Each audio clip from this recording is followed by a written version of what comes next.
Com o acordo firmado pelo Congresso, a PEC dos precatórios deve ser parcialmente promulgada nesta quarta-feira. E para entender melhor esse fatiamento da proposta, a gente conversa agora, gentilmente nos atendendo, senador do PP de Santa Catarina, Esperidião Amin. Tudo bem, senador? Mais uma vez, muito obrigado por estar aqui conosco na Jovem Pan, no Jornal da Manhã. Eu já emendo com a pergunta. O senhor acha que essa foi a melhor saída, se fatiar essa PEC? Porque senão o ano que vem o Brasil podia ficar descoberto em relação a pagamento não só das questões sociais, os auxílios, apesar dessa desvinculação do governo federal com essa PEC dos precatórios. Eu diria que se materializou um velho dito sobre política. Política é a arte do possível. O possível, no prazo, era isto, de forma que prevaleceu a simplicidade e o bom senso. Bom, agora passando a palavra para os nossos comentaristas, começo por você, José Maria Trindade, de Brasília. Salve, senador. Senador, já é tradicional, já houve vários fatiamentos, né, de emendas constitucionais no Congresso Nacional. E é tradicional também que a emenda paralela desapareça, não seja votada. Você acha que essa emenda paralela desta vez será votada, senador? Neste prazo, não. De forma que, você sabe que esse negócio de fatiar sempre lembra o Jack, o estripador, né? Vamos por partes. Há uma parte em que há um senso comum. E esta vai ser tornada emenda constitucional.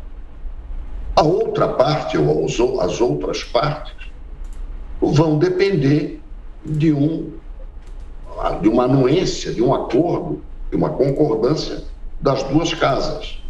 Isso é uma medida saudável, necessária, para preservar o documento mais importante do país, que é a Constituição. Ou seja, só faz parte dela aquilo que for comum acordo, materializado em 2 turnos em cada uma das casas do Congresso Nacional. Portanto, é prudente que seja assim. Agora, onde houve acordo, nada impede que haja promulgação. Os próximos acordos vão depender da evolução das opiniões e dos fatos. Senador, pergunta de Miguel Daúde. Senador, bom dia. Eu gostaria de saber a sua opinião a respeito dessa questão da PEC dos precatórios. No final de julho, o ministro Paulo Guedes, quando se discutiu orçamento, disse que vinha um meteoro da questão dos precatórios. E aí se resolveu colocar os precatórios que seriam despesas obrigatórias como despesas discricionárias, né? E aí essa PEC, estamos até no dia de hoje sem uma votação.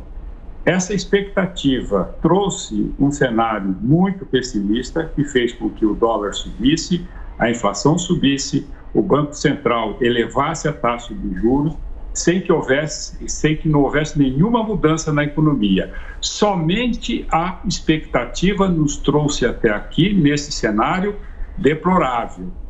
O senhor acha que, naquele momento, como o senhor disse, que se valer da política não seria o ideal para evitar esse cenário em que nós estamos onerando as contas públicas, as despesas do governo, pessoas que deveriam estar sendo incluídas no benefício não estão em decorrência dessa demora? Como é que o senhor vê isso? Tinha solução naquela ocasião de resolver isso rapidamente para que não ocorresse essa piora na nossa economia?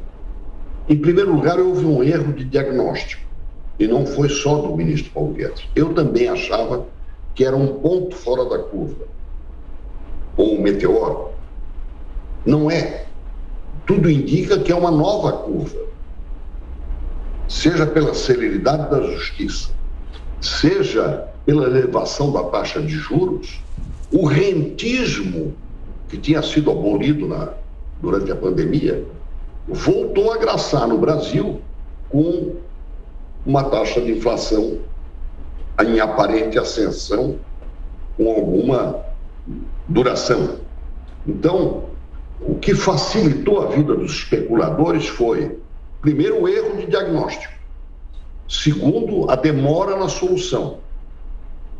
Terceiro, a importação de inflação que nós estamos vivendo também. se você me permite, acontece nos Estados Unidos, inflação de 6,2, 6 ponto alguma coisa nos Estados Unidos, 4,7 na Alemanha. Isso é um recado muito pesado. E nós importamos isso também. De sorte que houve esse aproveitamento por parte dos que especulam no mercado. Infelizmente, houve uma divisão dentro do país a respeito de uma verdade. A verdade é a seguinte: nós temos parcelado precatórios desde 98. E essa questão remanesce desde o tempo das ordenações filipinas, se nós quisermos ir buscar. E alguns passaram a chamar isso de PEC do calote. Isso não é calote. Se a curva se firmar, nós vamos ter que ter novas formas de parcelar precatórios de grande porte, de grande vulto, que, na verdade, se constituem em forma de concentração de renda, enquanto que os de pequeno valor, na verdade, são um pouco mais do que os chamados alimentares ou alimentícios. Sim. Então, houve uma divisão política exacerbada pelo conteúdo eleitoral dela, e nós vamos ter que consertar isso com bom senso e debatendo claramente qual a regra que vai vigorar caso não seja um meteoro, como me parece que não é, caso estejamos vivenciando uma curva ascendente de compromissos com precatórios, que se não forem tratadas, se esses precatórios não forem tratados corretamente, vão imobilizar o país. Senador Espiridião, a minha agora pergunta de Amanda Klein. Amanda. Bom dia, senador. Nesse sentido que o senhor explicita agora, não seria mais útil, então, achar uma solução mais definitiva para os precatórios, por exemplo, tirar todos os precatórios do teto de gastos e não formar essa bola de neve que a própria IFE, a Instituição Fiscal Independente, vinculada ao Senado, aponta que pode chegar a 500, 600 bilhões de reais nos próximos anos? Não seria mais honesto, então, promover um debate nesse sentido? Sim, eu considero duas coisas indispensáveis. Primeiro, auditar, xeretar, botar no radar e analisar o conteúdo desta curva. Segundo, avaliar. Quando a emenda constitucional do teto de gastos foi aprovada, precatório não era assunto importante no país. Classificá-lo como despesa corrente, sujeita ao teto de gastos, não me parece adequado. Seja meteoro, seja ponto fora da curva, seja curva, não é despesa corrente.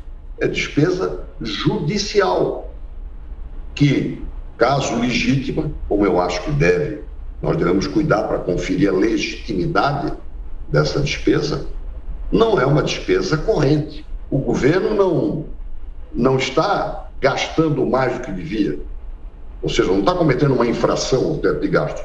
Essas contas que estão aparecendo têm data remota e decorrem de uma decisão do chamado Estado Democrático de Direito. Elas só não são despesa corrente. Pode classificar como quiser, mas não como despesa corrente. É um risco fiscal que agora está chamando a nossa atenção. Parece que chega a 4,8 tri só em nível federal. E os estados e municípios? Não há um levantamento completo. Se houver essa curva, nós temos que dar um tratamento diferente do que este que foi imaginado pelo ministro Paulo Guedes, quando ele imaginou um meteoro. E eu também errei, achei que era um ponto fora da curva. Pois é, senador, em relação a isso, a gente sabe que a fome, a crise é urgente, mas gostaria de saber do senhor, a longo ou até a médio prazo, com a alteração do teto de gastos, como que o senhor enxerga o Brasil daqui a alguns anos em âmbito social e econômico? Bom, primeiro eu acho que é um erro incluir no teto de gastos despesas de investimentos. Quer dizer, coisas que o Brasil precisa fazer para libertar o jugo que temos sobre nós em matéria de infraestrutura e que prejudica a nossa competitividade. Não há ainda um clima de confiança para saber se Congresso e governo sabem selecionar essas obras. E é apropriado que haja essa desconfiança. Mas o Brasil não pode ficar subjugado a um limite de teto um teto de gastos correntes que vale para problemas sociais emergentes, como foi o auxílio emergencial, como é agora o Auxílio Brasil, como seria o Bolsa Família, e investimentos cruciais para que o Brasil tenha mais competitividade e possa crescer mais, que é crescer mais é o grande remédio para todos esses problemas, até para uma curva de precatórios ascendentes. Sem crescer, todos os problemas serão maiores. Crescendo, eles vão sendo considerados menores e administráveis. Perfeito. Senador Esperidião Amin, do Partido Progressista Santa Catarina, obrigado mais uma vez pela atenção, pela gentileza, bom trabalho, até a próxima. Eu que agradeço. Sucesso.